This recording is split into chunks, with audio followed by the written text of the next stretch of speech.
Bismillahirrahmanirrahim. Assalamualaikum warahmatullahi wabarakatuh. Perkenalkan, nama saya Nurinda, jurusan akuntansi kelas C 2018 dengan NIM 90400118115 dari Fakultas Ekonomi dan Bisnis Islam Universitas Islam Negeri Alauddin Makassar. Pada video kali ini saya akan menjelaskan dua materi. Yang pertama adalah tentang knowledge management atau mengelola pengetahuan, dan yang kedua adalah tentang crowdfunding. Nah, tentang pengelola pengetahuan. Jadi seperti yang kita ketahui bahwa mengelola pengetahuan ini berada di urutan yang ketiga dari data, information, knowledge atau pengelola pengetahuan, dan wisdom. Data itu yang masih mentah, fakta belum diolah, dan kemudian data itu telah diolah akan menjadi sebuah informasi. Nah, kalau pengetahuan itu ketika informasi dikelola dibandingkan dengan pengetahuan yang lain, kemudian dijadikan dasar untuk melakukan sesuatu, itu bisa dikatakan dengan pengetahuan. Lalu dari pengetahuan ini setelah dibandingkan dengan beberapa informasi, kemudian diambil satu kebijakan tertentu, itulah yang disebut dengan wisdom atau kebijakan. Jadi dari data dulu terus informasi, kemudian menjadi pengetahuan yang dibandingkan dengan lalu dijadikan dasar dalam pengambilan keputusan atau kebijakan. Kemudian dari wisdom ini bisa kembali menjadi data. Jadi sebenarnya ini adalah cycle, bisa berputar dari data kemudian menjadi informasi yang baru lagi, kemudian knowledge dan wisdom, dan seterusnya akan seperti itu berputar terus. Mengelola pengetahuan. Jadi kita mau mengelola pengetahuan di perusahaan. Nah, pengetahuan di sini bukan sekadar ilmu-ilmu yang dimiliki karyawan, tapi termasuk skill perusahaan. Mengelola pengetahuan ini sebenarnya adalah sebuah aset tak berwujud dari suatu perusahaan. Jadi pada video ini tentang materi mengelola pengetahuan sebenarnya tentang bagaimana perusahaan mengelola pengetahuan ini supaya bisa menjadi nilai tambah atau menambah kompetensi perusahaan agar perusahaan dapat lebih mampu bersaing dengan perusahaan-perusahaan lainnya. Dan pada materi mengelola pengetahuan ini ada beberapa indikator yang dianggap menjadi hal-hal yang berkaitan dengan knowledge management, yang pertama adalah orang, yaitu orang yang bekerja di perusahaan yang mempunyai skill. Kemudian yang berkaitan dengan informasi yang akan dikelola menjadi pengetahuan. Kemudian yang ketiga adalah teknologi, karena zaman sekarang teknologi bisa membantu dalam mengelola pengetahuan ini. Kemudian selanjutnya adalah tentang teknologi yang dapat membantu knowledge management di perusahaan. Ada platform, cloud, kemudian cognitive computing dan sebagainya.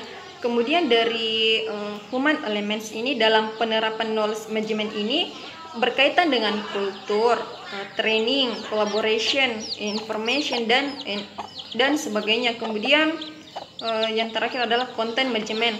Ada data analytics, storytelling, social media dan sebagainya. Dan yang terakhir di materi mengelola pengetahuan ini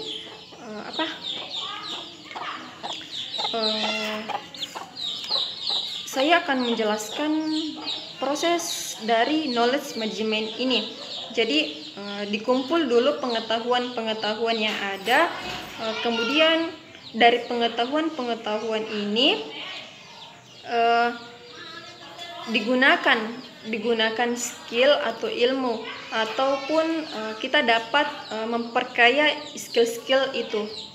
Jadi itulah materi dari knowledge management atau mengelola pengetahuan ini. Kemudian kita masuk pada materi yang kedua yaitu tentang crowdfunding.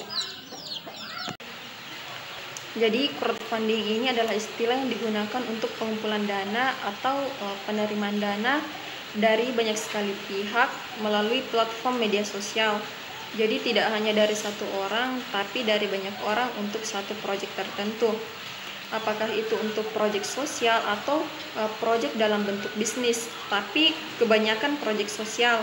Crowdfunding ini memiliki banyak tipe-tipe, tapi pada umumnya hanya 4. Tapi sebenarnya ada 5 tipe. Kalau dari yang terpopuler itu, yang pertama adalah donation based. Mungkin kita sering lihat, apakah ketika kita nonton YouTube ada iklan kita bisa, apakah kita buka website tertentu terus muncul pop up iklan kita bisa, atau buka Instagram semua muncul kita bisa untuk penggalangan dana melawan COVID-19. Penggalangan dana melawan COVID-19. Nah, itu adalah salah satu contoh donation based crowdfunding. Jadi, memang betul-betul proyek yang didanai adalah yang berbasis donasi atau membantu. Jadi, benar-benar memberikan bantuan. Memberi dana itu betul-betul untuk donasi, bukan untuk mendapatkan feedback apa-apa. Jadi, Jadi kayak beramal seperti itu, dan perlu dipahami yang menjadi donatur atau crowd ke satu proyek itu bisa semua orang. Jadi kita, saya, kalian bisa semua. Caranya tergantung, kita bisa masuk website crowdfundingnya masing-masing. Nah, seperti itu. Kemudian tipe yang kedua adalah lending based crowdfunding atau P2P, peer-to-peer lending. Jadi ini berbasis pinjaman. Jadi orang memberikan pinjaman dana ke satu proyek itu bukan cuma-cuma. Jadi nanti dia dibayar dengan bunga tertentu. Jadi orang yang memberikan dananya itu ke satu usaha dapat feedback berupa penghasilan. Bunganya tergantung kesepakatan masing-masing, yaitu dari penerima dana dan pemberi dana. Salah satu situs yang banyak diakses di Indonesia adalah Akseleran. Kemudian tipe yang ketiga adalah equity based. Jadi ini seperti P2P lending. Kita tidak hanya sekedar memberikan donasi, tapi kita mengharapkan imbalan, apakah itu ekuitas atau kita mendapatkan berupa saham dari usaha yang kita danai. Jadi kita memberikan dana ke satu proyek, terus kita dapat feedback berupa saham di perusahaan tersebut. Karena berkaitan dengan usaha, jadi agak berisiko. Apakah usaha yang kita danai benar-benar sahamnya kredibel, atau bagaimana bisa dilihat pada website atau situs crowdfunding ada logo OJK, di mana pengawasannya langsung dari OJK. Jadi operasinya benar-benar dioperasi dan tidak sembarangan situs yang menyediakan equity crowdfunding ini.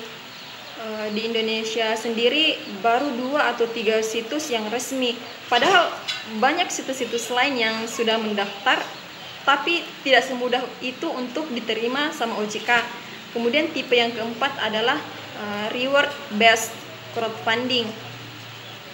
Biasanya kalau di reward based crowdfunding ini biasanya feedbacknya bukan dalam bentuk materi seperti uang atau saham, tapi reward tertentu yang sesuai dengan penyedia platformnya.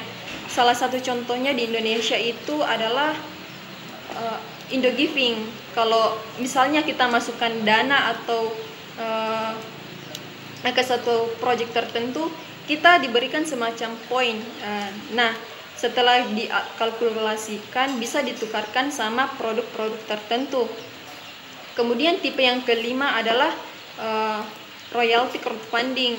Ini itu feedback yang diterima sama pemberi dana itu adalah data persentase tertentu dari penjualan produk yang didanai.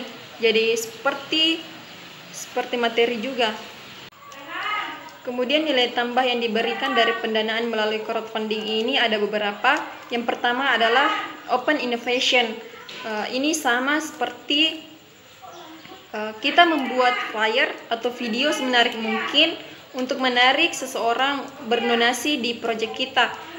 Jadi kemudian yang kedua adalah market research, community building, marketing, crowdsourcing, kemudian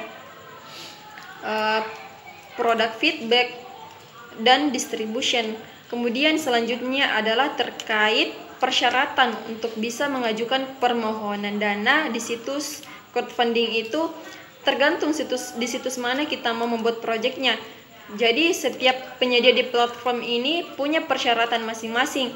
Kalau secara umum kita harus membuktikan proyek kita benar, bukan untuk kepentingan pribadi. Jadi kalau syaratnya masing-masing bisa dicek di situsnya. Kalau mengenai pendapatannya itu platform tergantung juga. Kalau misalnya kita punya proyek A terkumpul 100 juta. Nah, pihak kita bisa ini berhak punya persentase dari 100 juta itu. Kecuali untuk proyek yang bersifat bencana alam, pihak kita bisa tidak mengambil persenan ataupun keuntungan dari penggalangan dan bencana alam ini. Seperti COVID-19 ini bencana alam juga. Jadi bencana-bencana seperti ini tidak diambil persenannya di pihak kita bisa. Dan perlu diketahui juga bahwa crowdfunding ini ada yang berbasis syariah. Kalau dari yang telah diteliti, ada memang yang sesuai syariah, tapi ada juga yang tidak sesuai syariah, hanya mengklaim bahwa dia syariah. Tapi beberapa platform sudah menjalankan sesuai dengan ajaran Islam. Misalnya kayak Kitabisa, dia itu tidak mengambil keuntungan dari proyek yang bersifat bencana. Bahkan platform Kitabisa bekerja sama dengan beberapa amil zakat untuk memudahkan orang membayar zakat, termasuk Basnas. Nah, mungkin hanya itu yang dapat saya sampaikan mengenai materi tentang knowledge management atau mengelola pengetahuan dan crowdfunding. Semoga apa yang saya sampaikan ini dapat bermanfaat bagi saya ataupun teman-teman semua. Mungkin hanya itu, kurang dan lebihnya mohon dimaafkan. Nun wal qalam wa ma yasturun. Wassalamualaikum warahmatullahi wabarakatuh.